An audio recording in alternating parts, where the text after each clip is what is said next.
Você acha que essa mentalidade de gabiru, a gente pode dizer que é cultural no nosso país mesmo, assim, essa coisa do jeitinho brasileiro? O brasileiro ele quer fazer as coisas, ele quer dar certo na vida, ele quer conquistar, mas ele vai pagar o preço que for, ele vai derrubar quem ele achar que tem que derrubar. Pensando um pouco mesmo ali na parte do tênis, mas aplicando no dia a dia, você acha que isso é uma mentalidade nacional? Infelizmente nós não temos espírito de comunidade. Isso é impressionante o que você falou. Porque, por exemplo, você vai nos Estados Unidos, aí você visita uma igreja ou um museu. Aí você chega lá e fala assim, mas como é que mantém isso aqui? Caríssimo. Não, isso é doação. E você? Não, eu sou voluntário, eu não ganho nada não. Eu trabalho o dia inteiro e à noite eu venho aqui. Quer dizer, há um espírito de comunidade, de pertencer, de pertencimento. Nós não temos isso. Nós não temos comunidade. É isso que nos falta, é isso que faz um país se desenvolver. Para o empreendedorismo, para os negócios, para a empresa, é importantíssimo o espírito de comunidade, o que a gente chama de capital social. E sim, o gabiru é o desviante, é o cara que ele incorpora o individualismo exacerbado. E ele não se importa muito com o entorno, com o objetivo do grupo. Entendi. Só a visão dele. A visão dele. Então, o gabiru é assim, uma figura sociológica universal, vamos dizer assim. Você falou até como você descobriu. Sobre empreendedorismo. Eu ia perguntar, o que é ser empreendedor hoje em dia? Tá. Empreendedor é alguém que transforma, inovando e gerando coisas boas para a coletividade. Esse empreendedor pode estar em qualquer área. O empreendedor não é somente quem abre uma empresa, mas ele pode ser empregado, pode ser religioso, pode ser funcionário público. A dona de casa. Dona de casa. É alguém que inova oferecendo coisas boas. Transforma o mundo. Pode ser alguém que gera paz. O Mandela é um grande empreendedor. Ele gerou um bem inestimável para a humanidade. Então, o empreendedor hoje, esse conceito transbordou da empresa para todas as atividades humanas. Então, a gente pode entender que o empreendedor é alguém que transforma, gerando coisas novas e boas, eticamente. E coisas boas, valores positivos para a coletividade. Não é um cara que só pensa nele, no próprio bolso ou em si mesmo. Ele pode até ter um resultado que vá contemplar o seu bolso, mas não é a motivação principal.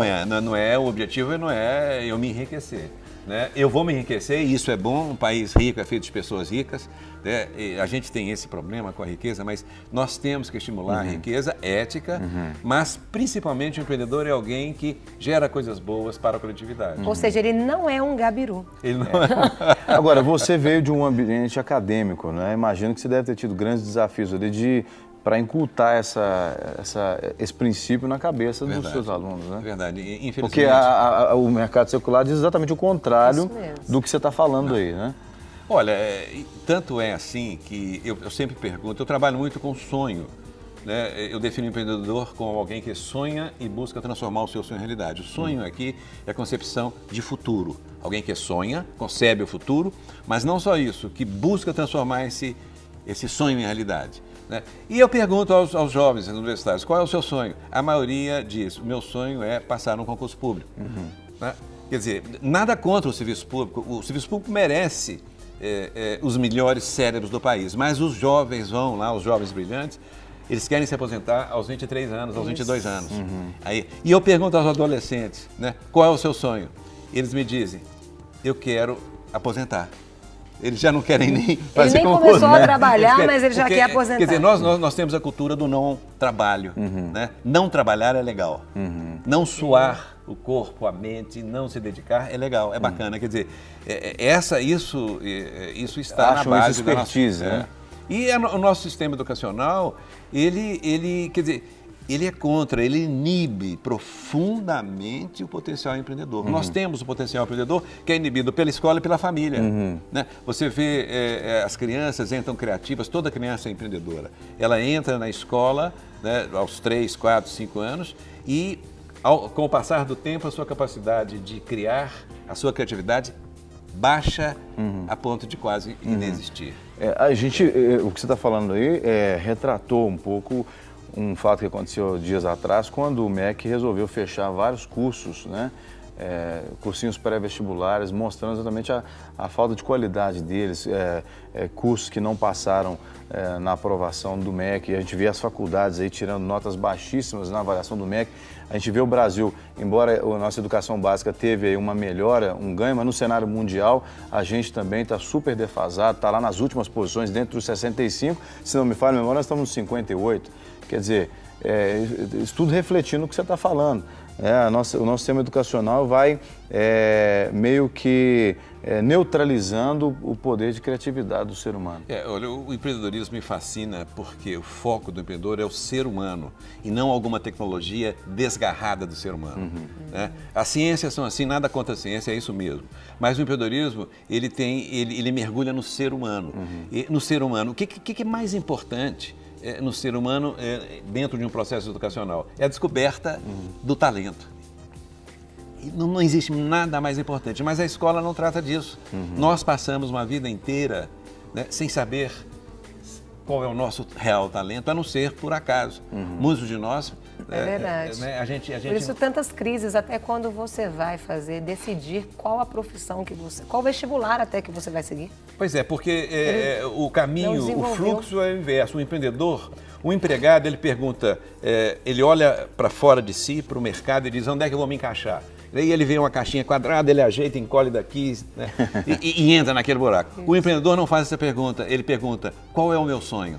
O que eu quero ser? O que o mundo tem para me oferecer para eu conquistar aquilo que eu quero? Não, ele é diferente, ele pensa assim, o que eu vou criar? O empreendedor é alguém que cria o futuro. O economista vender para fora. Ele cria o posto de trabalho. Né? Ele imagina um futuro e cria esse futuro. O administrador, o economista tenta prever o futuro. Rapaz, você me remeteu à Bíblia, que nós, enquanto um canal cristão, a gente está sempre ponderando com a palavra de Deus. Você me remeteu a um texto de Romanos, capítulo 12, quando o apóstolo Paulo vai falar assim, rogo-vos, pois, irmãos, que apresenteis os vossos corpos como sacrifício vivo, santo e agradável a Deus, que é o vosso culto racional. E não vos conformeis, não vos amoldeis com este mundo, mas transformai-vos pela renovação do vosso entendimento.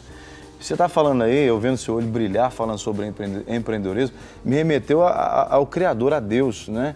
Que imagino que Deus deve ficar invocado com a gente quando a gente mata os talentos e dons que Ele dá para a gente. A gente não acredita na gente mesmo. Deus, Ele acredita na gente, fala, vai que você vai conseguir, e a gente não acredita na gente. A gente deixa as coisas do dia a dia minimizarem o nosso potencial. O sistema educacional está nessa encruzilhada, não só no Brasil, mas no mundo todo, né? Nós estamos começando a desconfiar que é mais importante do que saber dominar um tema qualquer é desenvolver os próprios talentos, a criatividade, né, a ousadia, né, a capacidade de assumir riscos, de tolerar incertezas, né, de ousar. Quer dizer, essa é a verdadeira educação. Os instrumentos, as ferramentas aos quais a gente dá muita importância não são o centro. Eles são periféricos. Né? O mais importante é a forma de ser. E o vendedor é alguém que é visto, que é reconhecido pela sua forma de ser e não exatamente pela forma de fazer. Quer dizer, os métodos podem variar, mas você tem que ter o seu posto de criatividade disponível para utilizar qualquer método que tiver à mão. Qualquer. Exatamente. Você tem que ser criativo, audaz, você tem que ser corajoso, você tem que arriscar em qualquer âmbito.